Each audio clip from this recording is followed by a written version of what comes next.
Hello, everybody. Lewis, Norwich City Central. I hope you're all doing well for episode 6 of the NCC show.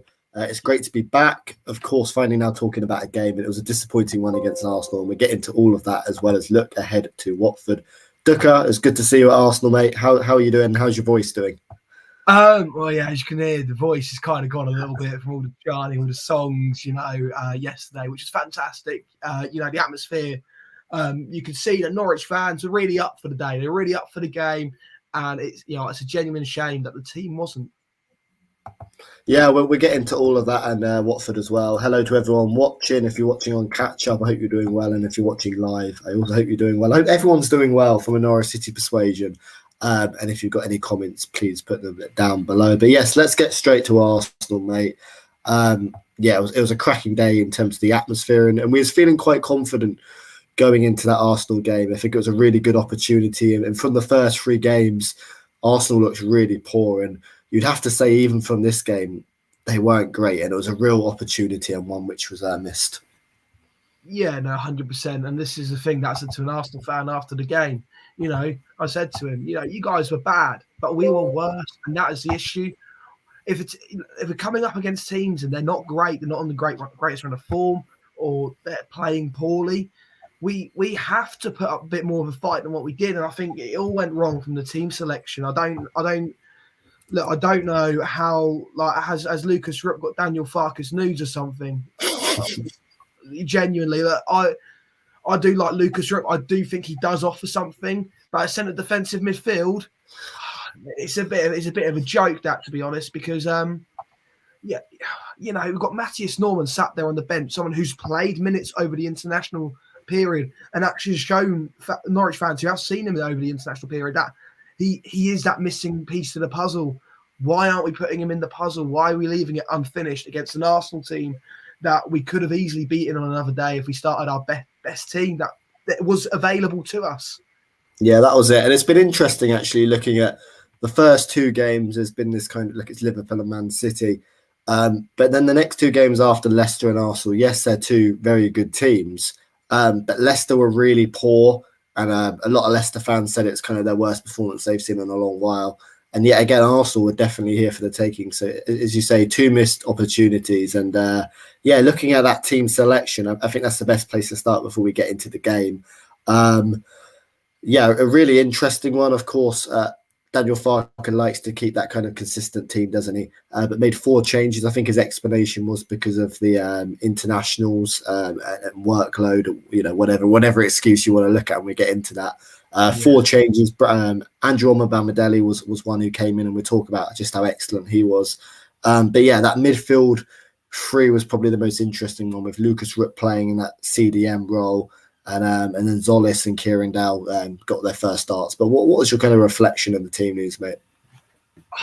I was more shocked than disappointed, because I'm never going to go into a game and look at the team news and be like, oh, you've lost the game already, because that's not how football's worked. But, I see Omobamidele starting alongside Hanley, and I see Brandon Williams at left back, which is obviously to be expected. Max Aaron's right back. I look at that back line, that's a strong enough back line. I am a bit shocked that we didn't see Kabak in there, but I can understand that, because Kabak hasn't played the most amount of minutes. And Omobamidele, heavily impressed in the international break. And like I said on the last week's podcast, I want to see him start more games in the Premier League, and he did really, really well. To be fair to him, him and Brandon Williams were the 2 sort of shining lights in what was a real lackluster Norwich City performance, if I'm honest. We could say we deserved the point just purely because of how bad Arsenal were, not because we were good or in any way, shape or form, just purely because of how bad Arsenal were is how we deserved the point. But then obviously you look at that midfield 3, which I think, was Kenny McLean, Lucas Rupp, and was it Pierre Lees-Malou as well, wasn't it? Yeah. I think, was Lees-Malou in the game? Was he in the game? He didn't do much. Exactly, he didn't do much. Rupp at CDM. And look, there's going to be some topic on Lucas Rupp, and I don't want to scapegoat him, because, to be honest, I think Lucas Rupp, there's some nice touches in there, and I don't think he was, necessarily any worse than Pierre Lees-Malou. But in that central defensive midfield role, it was certainly a strange one. And for the first half an hour, I thought he was relatively okay in there, but there was always in that first half moments where Arsenal were getting into those pockets. finding space. And yeah, in the second half, we were just completely overrun. And that's the main reason why we lost the game, in my opinion. But yeah, I guess, as you say, Omobamidele, Brandon Williams were excellent. And of course, what did you make of that kind of front three in the game? Zolis, Pookie, and Kieran Dow. Yeah, I thought Zolis was a threat. You know, you get him on the ball down that left-hand side he was playing on, look the threat. Kieran Dow is not a right winger. He's not. It was kind of, you know, he was marshalled out the game. And Timu Pukki again, poor. Just poor in general. We all love, I'm not trying to scapegoat players, but look, if a player does well, I'll praise him. But if a player does poorly, I am going to criticise him, because as fans, that is what we do. And particularly, but even as fans, yes, of course we do that. But the club have to as well, in terms of, you know, the club have had to make so many big decisions in this kind of transitional season for Norwich. You know, and they have over the last couple of years, you know, Tribal, Leitner, Stuperman, Rancic, Tetty, of course, they've all done brilliantly in the Championship. And, you know, Tetty's been a long servant at the club, but you have to make difficult decisions. And yeah, I think that's what the fans, you know, you've got to talk about these decisions too. Let's get some of the comments up on the board. Sorry if the connection in this stream is a little bit laggy. The stream's connection's normally been relatively perfect over the last 4 or 5, but I've noticed this one is a little bit laggy, just like Lucas Ruppert and Norwich City in those last 30 minutes. Stephen Dewin, disappointing result, but more positive than negatives, in my opinion. Possibly, but I'm always going to be annoyed after a loss, particularly one where I think Norwich City could have got something. But we'll talk about some of those positives, I guess. Adam, thanks for joining the live stream, mate. I don't mean to scapegoat, but why is Rupp playing when we have far better players there? Rupp didn't even play in the Championship. Yeah, I mean, surely we've got to see Norman come in next week. Yeah, he didn't play much, did he, mate? Leia Adams, be honest, do you think Watford are better than Norwich? We're definitely getting to that later in the video. And Alex, thanks for joining the live show. I don't even want to consider that question yet. I think there's got to be a few more games yet. Doeke? I think it really does come to, I don't know what point in the season, but it's the last sort of 3 quarters of the season. I think that's when you've got to look at the situation we're in. If we're bottom of the league come about March time and we're rock bottom, and I mean rock bottom, no chance of survival, he's got to go. He's got to. Because at the point now we've got everyone needed, the positions and players and quality of players in at the club to keep us up. And if Daniel Farke can't do that, he's going to be fingers pointed at him. But again, that's going to be talked about at a later point of the season. Also, Daniel Farke still has my full faith. Yes, his team selection yesterday was very questionable, but we'll back him. And as fans, we have to, because we know what brilliant work Daniel Farke has done with the club. But yeah, we'll just keep going for now. But again, at the end of the, come towards the end of the season, if we are rock bottom, fingers do have to be pointed. Yeah, let's get into that game then, because it was a game in which, as I said, it really could have gone many different ways. First 10 minutes, I think Arsenal put us on the back foot, quite a few corners, but I think we dealt with them relatively well. I think immediately from the first 10 minutes, Brandon Williams and Omobamidele were 2 standouts. Omobamidele so composed on the ball, Brandon Williams getting stuck in. And yeah, what did you make of that kind of first half then, Doeke? Because you said you were disappointed from the first minute. I thought there was plenty of positives to take in that first half. I guess in a sense, definitely there's positives to take. But if you look on sort of the whole basis of the game, Arsenal had 30 shots, 10 on target. If we played anyone else in the league, we'd lose 4-5-0. We would. But would you not argue those shots came? But would you argue a lot of those shots were blocked or went well wide and they weren't quality shots? And B, would you not argue that a lot of those shots came when Norwich City were pushing for that kind of for that goal, and Arsenal had us on the counter attack? Because I don't really remember Arsenal creating too many big opportunities in that first hour before they got the goal. But again, I think it's what I said to you a few weeks ago. We lost the game in the midfield, and the midfield is always the biggest battle. And that's how, for me, with Norwich City at the minute, it's how a game is lost or won. If we start the right midfielders, Matthias Norman, Lees Malou, Gilmore, our 3 best midfielders in quality, throw McLean in there, because I don't think McLean's a bad player at all. But you have those options. But when you do start Lucas Rupp, who's more of an 8 or a 10 as a centre defensive midfielder, you do like, you know from the off that the midfield is going to be overrun. Yeah. I thought the first half went well, but there were times definitely where, and I don't think it was just Lucas Rook, because yes, he's a central defensive midfielder, but those three as a unit, Lees Malou, McLean and Rook have to do better. But there were definitely moments where they were getting in pockets, and they caused problems. But yet again, I don't think they created too many major opportunities, and that's probably just because of Arsenal's lack of quality. But I don't think they particularly threatened too much. Alex, wouldn't we want to sack before then? Look, I want to stay away from that conversation, Dicker, at the moment. I think that's a conversation when it gets down to it. Let's get some more comments up. George, thank you for joining the live stream. Would you lads like to see a change in the formation, or do you think it suits us better? On the ball City, as always, definitely, mate. Yeah, let's kind of get into that formation then. That 4-3-3. I don't necessarily think it's really worked so far this season. It might work when we have Norman in there, because I think there's a lot of times this season, particularly in the last two, where we've had the ball in that centre-back position and there's been no midfielder coming in to kind of collect the ball and be progressive with it. I think Lucas Rook at times did come into that and, was trying to offer that kind of, to try and move us up the pitch. But I don't think Lucas Rook was very progressive with the ball. And yeah, what do you make of that formation then, that 4-3-3? Would you like to see it continue? Do you think it's something that would work, or would you like to see maybe revert back to that 4-2-3-1? Just to add, Lewis, on the Lucas situation, that is one of his qualities. Actually, bringing the ball forward, being progressive with it. He's got neat little touches with intricate passing play, and that is one of his qualities. So you can see why Farke did put him in there. But on the formation side of things, again, we've got the players there to play that 4-3-3 formation. I don't know why we're not playing them. But is it our best formation? No, it's not. I think we have to revert back to a 4-2-3-1. I think that's when we're at our most creative. You can see how isolated Pukki is without a number 10 there. He needs. I think that comes from also the change in system as well, because I've kept talking about how it's been transitional in the players that we've bought as well. Pukki thrives off not crosses. He thrives quite simply off being on that last man and making those intelligent runs. And with Buendia and Stupiman no longer there, I just think that's why Pukki's maybe lacked that. But no, I think the formation could work. I just don't think they've gelled yet at all. And yeah, I mean, some of the pockets Arsenal found were slightly alarming in those kind of first half areas. Yeah, that's what I'd say on it.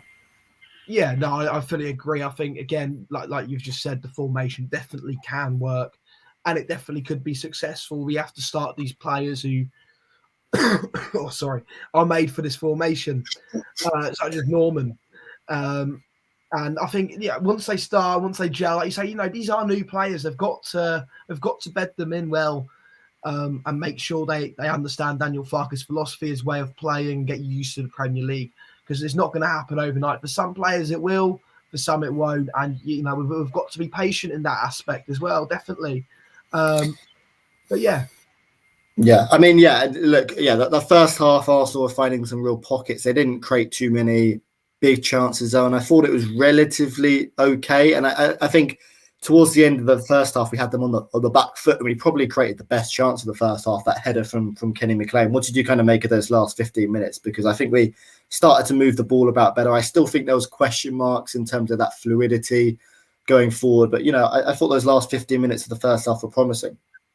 Oh, 100%. Those last 15 minutes, we did play very, very nice football. But it was almost like it took us half an hour to grow into the game. It shouldn't be like that. We need to be going at teams from especially like Arsenal. Arsenal, they're under a lot of pressure as a team. They were bottom of the league before a ball was kicked, and if we put them on the back foot, their nerves are going to come back for Arsenal. And we didn't do that. We didn't start well from the off. Arsenal overran. What would you give that first half then? So would you have really liked to seen us kind of being a bit more progressive and try to cut the lines in that first half when we had the ball? Absolutely, mate. Get Christos Solis on the ball. Get him down that left-hand side. Get him sprinting at defenders. Get Teemu Pukki making smart, intricate runs in behind. Get Kieran Dow working as that inverted winger. Get him on his left foot to play those clever passes in. You've got Pierre Lees Malou, who knows how to cut a line for a defence. can hit a strike through distance. Kenny McLean, we know how much of an absolute bulldog he is in the midfield. Someone just to run around and just boss it, win the ball back quickly and go. And even Lucas Rook just being progressive, adding those intricate passes in. The fullbacks we know they like to get forward in Brandon Williams and Max Aarons, and it's just about going at Arsenal. And we just simply didn't do that till I'd probably say apart from Zolis, Max Aarons was probably our next kind of attacking threat in that right back role. Yeah, I know. I mean, Kieran Dow is an inverted winger. I think he's a good option in the Championship. But yet again, if the formation topic's one which is going to be really interesting, and I think maybe we have to see a few more games or see a little bit more before we make that kind of final assessment on the formation, and Farke does as well. But I think players like Kieran Dow, I think he would be much suited in that number 10. But yeah, that first half then, I was relatively pleased with it. Maybe Doeke, you were wanted a little bit more, but I was relatively pleased. I think the last 15 minutes I was definitely pleased with. Definitely we created chances, looked threatening. But we just started too slow for me, and I think Arsenal were able to kind of get a hold of the game very, very early on. If we would have put them on the back foot a bit, could have been nice, a bit more pressure, a bit more nerves from their side, and would have given us maybe a few more opportunities to get some clear goal scoring opportunities. But yeah, no, first half we weren't bad, but I don't think we were excellent by any stretch of the margin. Yeah, George Russell, thanks for joining the live stream, mate. This is definitely a comment we're going to talk about in a minute, me and Doeke, or something I definitely want to bring up. Also says, need Andy and Kabak. In my opinion, Hanley isn't good enough. Yeah, I'd love to see Kabak play. I guess we'll talk about Hanley maybe a bit later. Adam, need to see some improvement by Christmas for we all love Daniel Farke, but ultimately someone has to bear responsibility. I do agree that Farke, it's kind of on him. I think Stuart Webber and the owners have done everything they can, but yeah, it's kind of almost down to Farke now. Yeah, let's talk about that second half then, because for me, I was actually relatively pleased with the first half. Okay, maybe we should have put them more on the back foot, but I thought we were, I thought, defensively, we kind of looked relatively solid. Arsenal didn't create too many opportunities, and yeah, I thought at times we looked good, but that second half for me, I was really disappointed with. I think it was a solid first half an hour, but that second half, particularly the way we started, Arsenal just were running rings through our midfield, and that's where the main problems lied for me, as you said, that midfield battle, because in the second half, we were completely overrun, and Arsenal had plenty of opportunities, and yeah, it was difficult, wasn't it, mate? Yeah, again, that's where the game was. It was either going to be won or lost, and I think what we could have done different is to make these changes earlier. And Farke's looking at the game. Arsenal, without allowed Arsenal to grow into it, we need a player who's going to break up play, win us the ball, and have someone to drive forward, be progressive. Who's that player? Matthias Norman. And this game screamed out for Matthias Norman in midfield. And not only that, then we need to look at players who are actually going to be good when we get the ball in attacking areas. And who is that? Todd Cantwell, Milo Rashica, Adam Eder. Pookie looked lethargic, looked poor. Bring on Adam Eder, who did excellently for the Republic of Ireland, by the way. Led the line beautifully over the international break for Ireland. And, Ireland fans are raving about him. Give him the opportunity. Give him the opportunity. Pookie isn't playing well. Give someone else the opportunity. See if they can do better. And it's exactly what George just said there. Yeah, and obviously Milo Rashica, we know he's our player of the month. I get international break and whatnot. The work. I think that was kind of the kind of excuse coming out the camp. I mean, I don't know if excuse maybe there is the right word, but the reason why Gilmore doesn't start, the reason why Norman doesn't start, Rashica, is just because of the load. And I'm not sure about that, to be honest. I'm not sure about that. No, I mean, these are professional footballers. You look at the temples that their bodies are. You'd expect them to be able to play football. You'd expect them to be playing football, twice a week, sort of thing. Yeah, definitely. I mean, yeah. As we say, that second half we was overrun. In terms of my assessment, yeah, I think Lucas Rook was at times trying to come in, and move the ball forward, but I think Arsenal closed us down too well. I just don't think he had the quality to do that. And yeah, as we said, Norman would have definitely have done that. But yeah, Arsenal continued to cause us problems. And before we get to the goal, I think the goal came from a poor bit of Tim Krul distribution. And big fan of Tim Krul, of course. But I saw a lot of fans after the game give him a lot of stick. And for me, he made some amazing saves in the game. I think, the save he makes just before the goal, obviously, to deny Pepe is astounding. So I think his saves were absolutely fantastic. But what did you make of his distribution? Because I noticed, of course, Arsenal would, and it's not really necessarily a thing on Tim Krul, because we would try and play out from the back, and it would be, Hanley, Omobamidele, Rupp kind of passing the ball back to Krul, and then he's got nowhere to go. And I just don't think we had the quality and the personnel to play out from the back effectively against Arsenal. But what did you make of Tim Krul's distribution, mate? Yeah, it wasn't great, and I hate saying, Farke doesn't have a plan B, but I think he's not. But do you not think that's a bit lazy, Doeke? Because do you think a plan B is needed, or because there's that big plan B? No, not a plan B, but just a different dimension that we could offer. If Tim Krul is in that situation, we realise we are coming against a team who are pressing us and pressing us well as well. Maybe we do have to just get ourselves out of trouble and get that ball up the pitch. Get ourselves out of trouble. Win the ball back in the midfield or, attacking area if we do lose it there. But just, let the steam off a little bit, because sometimes you've got to in football. And I feel like with Norwich, we rarely do that. We try and play out from the back, and then we usually cause our own problems. That's definitely what we did. And Arsenal, of course, they started to really run rings around our midfield. Saka, Pepe being positive, driving at us, and that's eventually where the goal came. The goal was a big moment though, because for 65 minutes it was still 0-0, and the game was kind of on a knife edge still. And the first goal was always going to be a big one in this. What did we make of the goal, Doeke? Because this was a big moment in the game. So first of all, there was a handball in the lead build up to the goal. If you scored that, Norwich would get a goal. Did they change that rule? Like, I'm trying to think whether they changed the rule, whether if there's a handball leading up to the goal, they've removed it. I don't know. They've kind of been making some. His arm's out here, and the ball hits it, and then they're in. I mean, it's a weird one for me. And then the goal itself, I mean, look, the offside whole thing, it looked very, very dodgy. And I mean, look, if it was Norwich, it gets disallowed. It was very funny, actually, because where I was kind of right at the back of the Emirates. And did you have TV monitors, by the way, where you were sitting or standing? No, we were near at the front.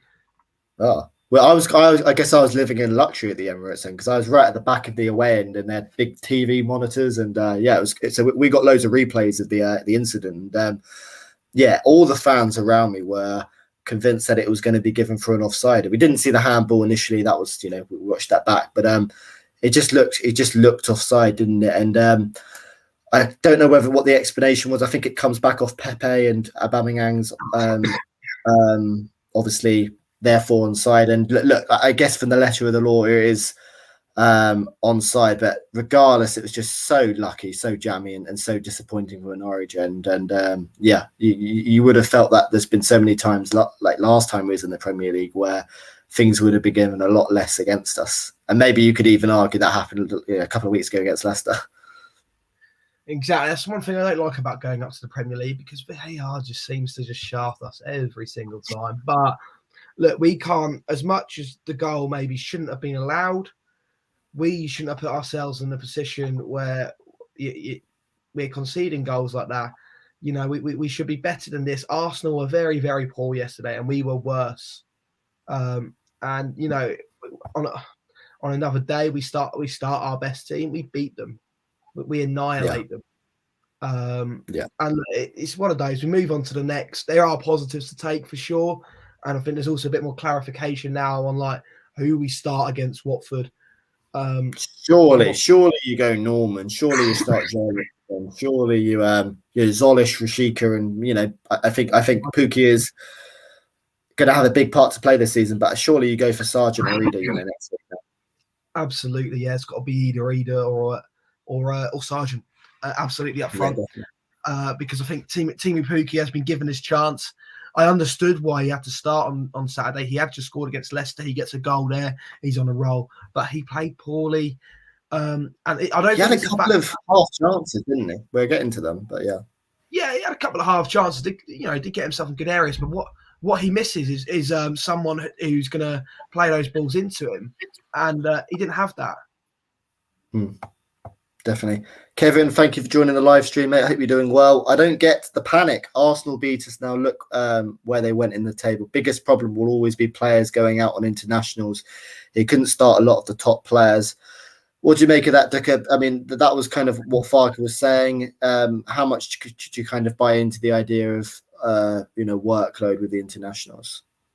That these players go out on international breaks, come back with plenty of time before the Premier League season restarts again. You've got 3-4 days to recover. That's plenty of time. The only player who can actually hold an exception for is Josh Sargent, because he's going from different time zones. I think he came back Saturday like 3 o'clock in the morning. Yeah. Exactly. So you can hold a bit of an exception for him, but the likes of Rashica, Gilmore, Norman, Kabak. I don't think there's any excuse for them not to be playing. I really don't. These are professional footballers, Lewis. These are the some of the fittest humans in the world that train every day for this sport and get paid handsomely for it as well. I get all this. Oh, we don't want to risk them for injury, but these players have had 3 days to recover and train, and what I mean, like, why? I think it's very, very poor reason to not play them. Yeah, I mean, Kevin also mentions that I don't get the panic. Have you seen enough in those kind of first 4 games, or particularly the last couple of games, to suggest Norwich City have kind of changed their ways? And kind of what positives would you take from these kind of first couple of games, and what things would you like to see going forward? Positives. Apart from the goal, we looked good defensively yesterday. I thought Brandon Williams was excellent. Omobamidele looked good. Hanley was a bit. Max Aarons gets forward well. Yeah. But look, midfield, we're getting overrun. Bazolis and Rashica look good. I mean, Rashica's corners, Doeke. Rashica's corners. I think they were kind of Duda 2.0 in that game. Well, yeah. I mean, look, with Norwich City, we can produce the most wonderful footballers in the world. You look at Buendia, you look at Houlihan, but can they ever beat a front man from a corner? No, they absolutely can't. They can score screamers, they can produce moments of magic, but beating a front man from a corner, no, that ain't going to happen.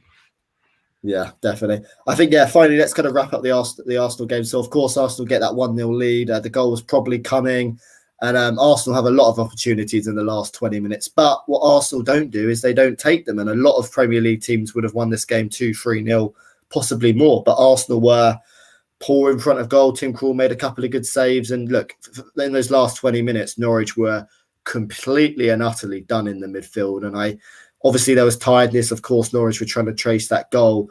But Arsenal didn't score, and Norwich City still had opportunities. Does the lack of chances create a concern? You think we looked a bit toothless currently? Yeah. What did you kind of make of those? Did Norwich City do enough to create chances in this game against Arsenal, an Arsenal team who've conceded a lot of goals? And in the last 20 minutes, did we look like scoring, Doeke? No, last 20 minutes, I was like, okay, we're gonna go for this now. We're gonna go for this. No, we didn't. We weren't bothered. Where was the fight? Where was the fight, Lewis? I spoke to you at the start of this podcast. The fans in London, everyone was up for it. The chants were going, the beers were flowing. Everyone was really looking forward to the game and really confident and really up for it.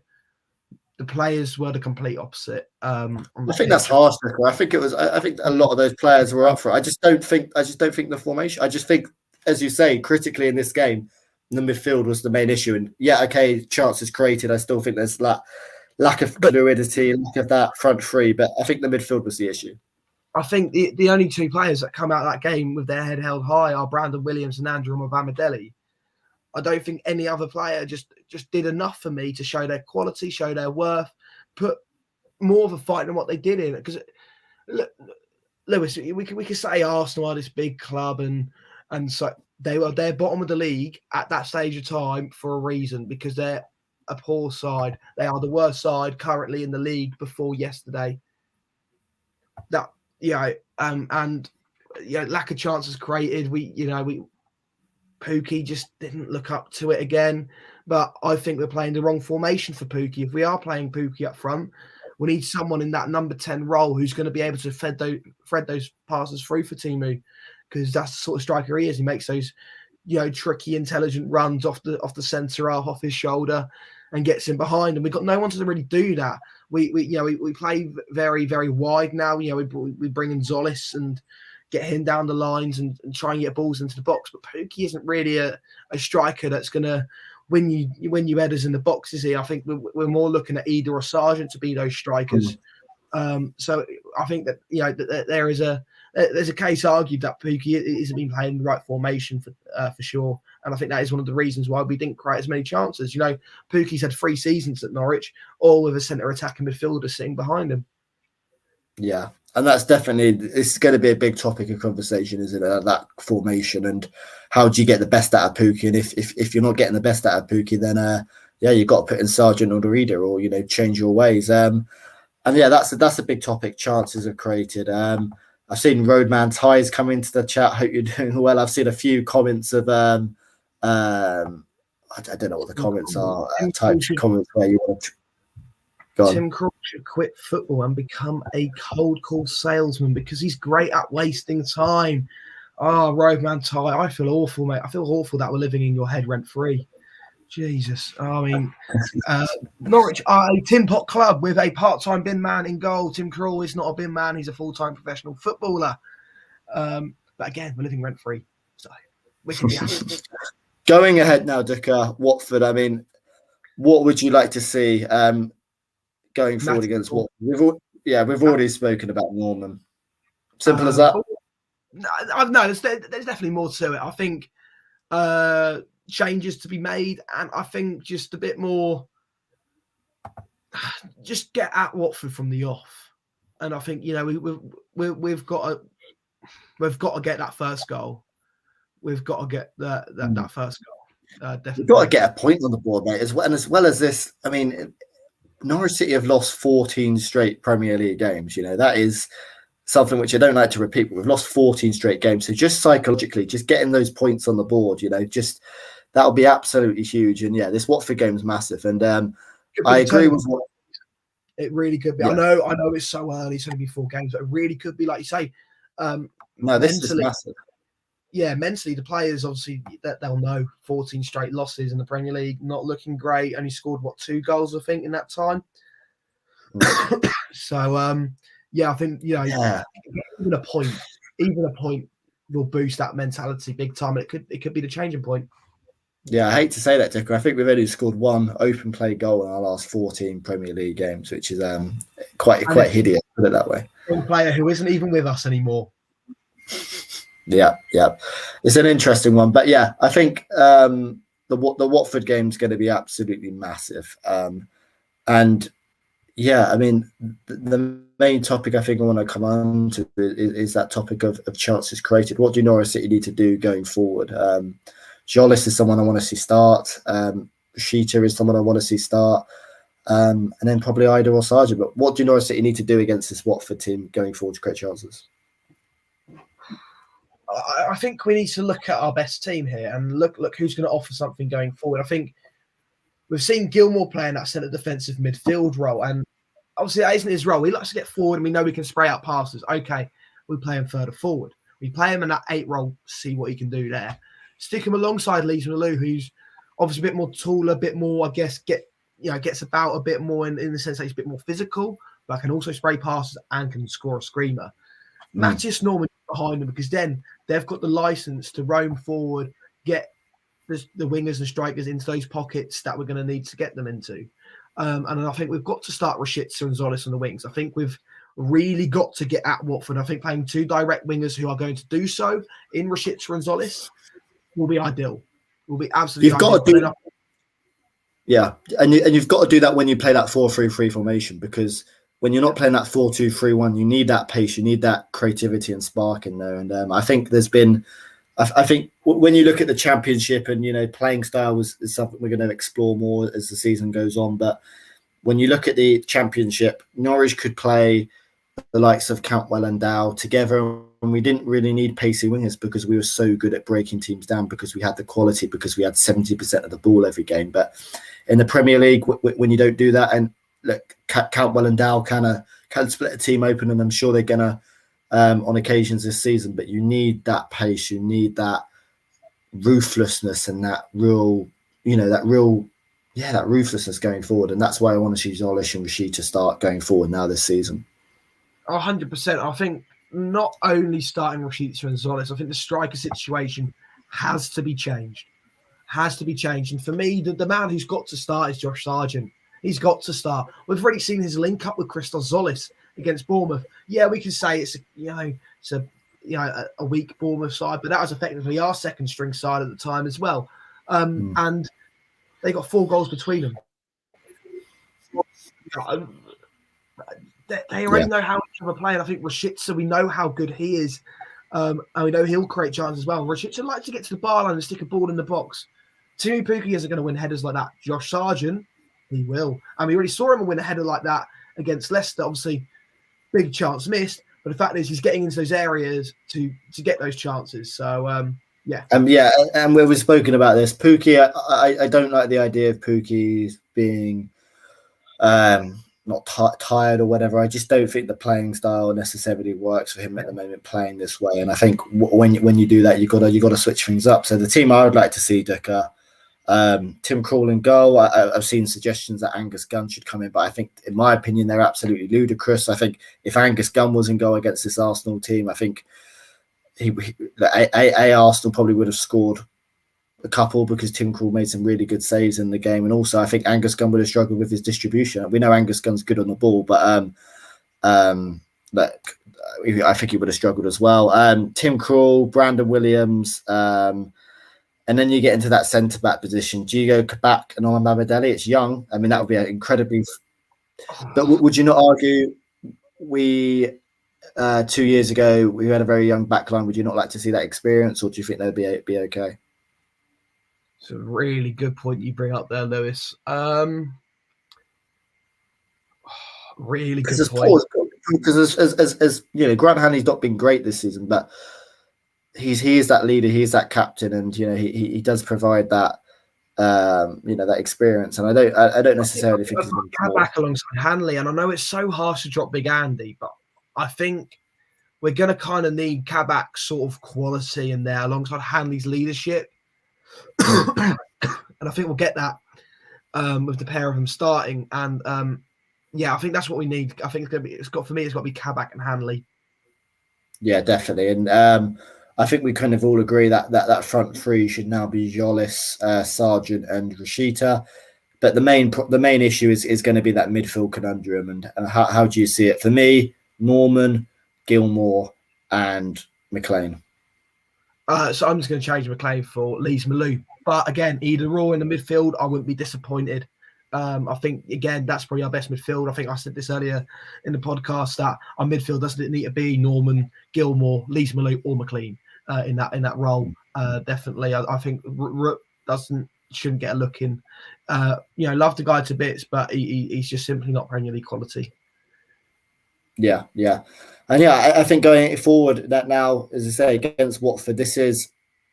I know it's only the 5th game into the season, but I always like to bring up the point, when you get into a Premier League battle, the difference between 17th and 18th is normally a few points. And, when you get to the 37th game of the season, suddenly every single point is, absolutely critical. And, those games at September where, that they don't really feel that pivotal because you have the game next week, that they can really go back to haunt you. So this game against Watford is a 6-pointer because I think Watford are going to be down there as well.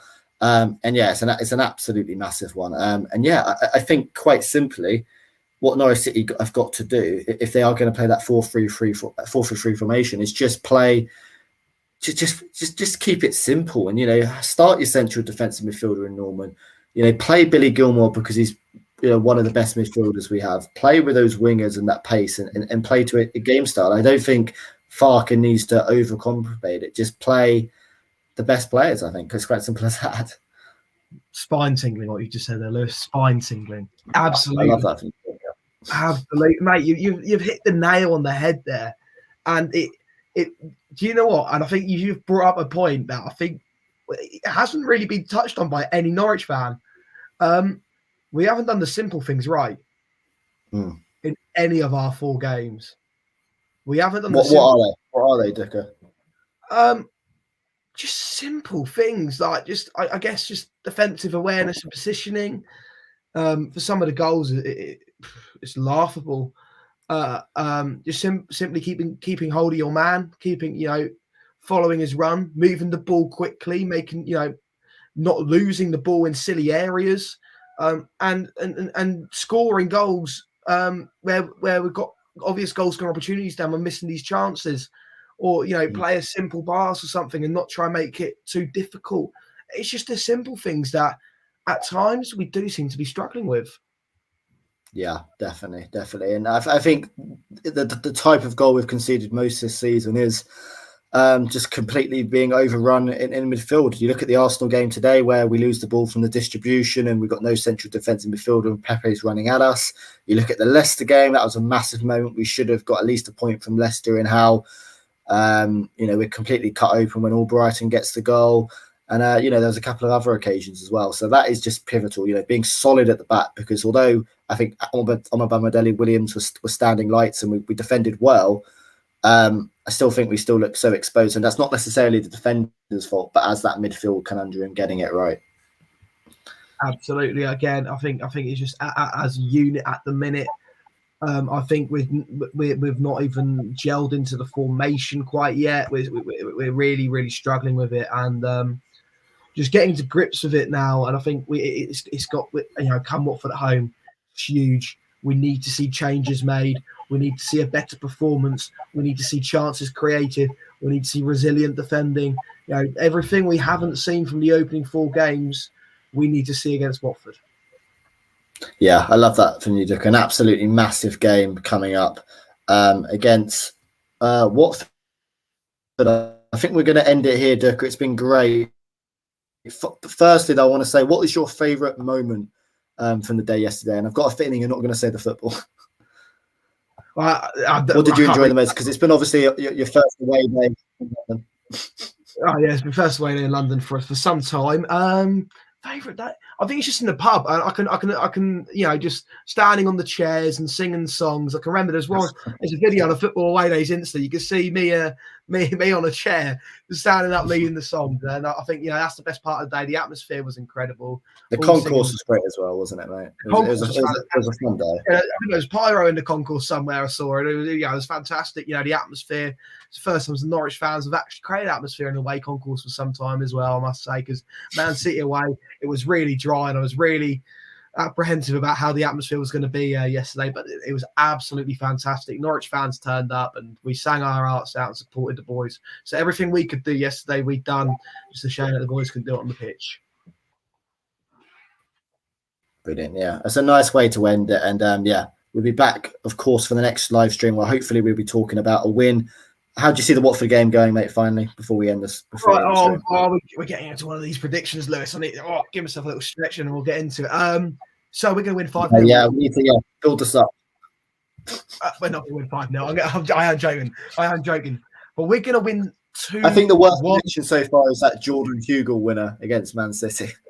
That's the most absurd. I mean, this 5-0 win that I was going to predict, it's not even, it doesn't come close to a Jordan Hugill winner at Man City. But no, we're going to win 2-1. And you know what? I think Watford are going to get the open. No, we're going to get this. We're going to get the first goal, and it's going to come from Milo Rashica. He's going to go down his right hand side. He's going to take on 3-4 Watford players, take it round them, and just slots it in across the goalkeeper, and just slide in front of the Barkley and give it the tap on the badge. That's all he's going to do. Just give it the tap right there, and we're going to love it. Watford are going to get an equaliser early into the second half. I don't know who's going to score. I don't really know a lot of Watford players. We've got rid of us. We'll go with Ismail Assar because he loves a goal against Norwich. We'll go with Ismail Assar. Ismail Assar was going to score. But then, 85th minute to get the winner. Christos Zolis down the left-hand side, being tricky like he is, whipping the ball in. And who is there? Joshy Sargent There he heads home. is. I'm waiting for Josh Sargent header, Lewis. I'm waiting for it. It nearly came against Leicester, but we're going to get it against Watford. And fingers crossed, because this prediction is quite realistic in my eyes. Let's hope it happens. It's definitely the most realistic one so far. Yeah, I think these 4 losses have kind of taken me back a little bit. So, yeah. Yeah, you got to play it safe now. But thank you guys for watching the live stream. We hope you have enjoyed. And yeah, we'll be back to talk about the Watford game. It's going to be an interesting one. And yeah, it really 4 difficult games to start the season. I think Norwich City have had opportunities to take points, but realistically now, no excuses. The transfer window's done as well, so you haven't got that to worry about in the back of your mind. The international window's done. It's just simply now Norwich City have to turn up against a team who they're definitely going to be down there towards the end of the season. Thank you for watching the live stream, Doeke. Pleasure as always. Where can people find you? Yes, you can go subscribe to my channel. Unfortunately, there's no matchday experience from yesterday due to a few technical difficulties, but I'll be back with all sorts of reviews, previews, matchday experiences. Come Watford, come Liverpool in the cup as well, where I'll be going to as well. But yeah, you can find me. My channel name is literally my name, which appears on screen. I believe there might be a link for my channel in the description. And if there is, go click on that. Go subscribe. Go turn on the notification bell as well, so you don't miss out on any more videos. And yeah, I'll do similar content to what Lewis does. But yeah, that's pretty much it. That's my shameless plug done. Yeah, brilliant. Thank you guys, and thanks for all your comments as well. There's been lots of comments. Apologies if we haven't got to all of them. We've tried to read as many comments as we can. But yeah, thank you for watching. Subscribe to Norwich City Central if you're new.